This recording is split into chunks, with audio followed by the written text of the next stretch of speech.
A phylogenetic tree is a visual representation of the relatedness of species by descent from a common ancestor. The branch tips represent existing species. The branches connect the common ancestor, and the nodes depict where one species diverged into two or more species. Because the fossil record is incomplete and we do not have direct knowledge of evolutionary history, a phylogenetic tree must be inferred indirectly from data. For example, homologous structures, those that are derived from the same body part in a common ancestor, can be examined. The forelimbs of many animals have similar bone patterns. The feathers of modern birds are homologous with feathers found in fossils. In contrast, wings of birds and dragonflies are analogous. They are derived from different ancestral structures. The cornerstone of tree building is to identify shared derived traits accurately.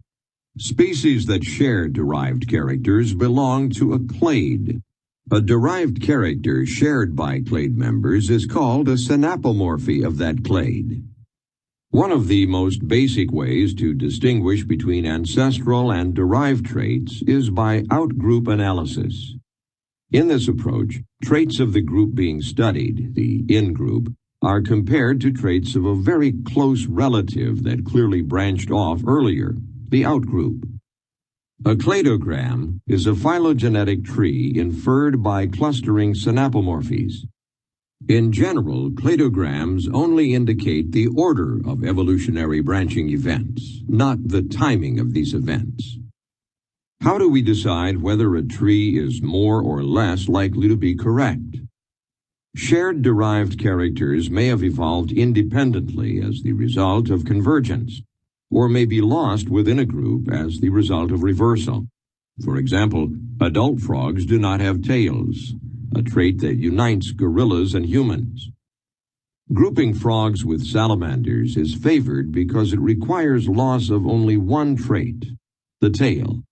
A phylogeny in which frogs are most closely related to gorillas and humans requires loss of tail, loss of hair, and gain of amniotic membranes in frogs.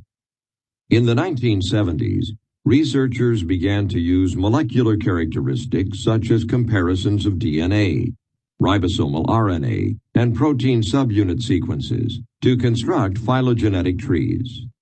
These molecular methods have revolutionized phylogenetics. For example, living organisms are now viewed as being divided into three domains: bacteria, archaea, and eukarya.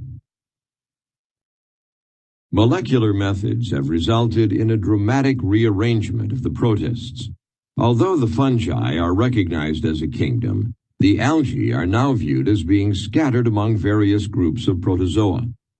Red algae appear to represent a distinct group, while the green algae are closely related to plants, and the brown algae appear to be related to a specific group of water moles.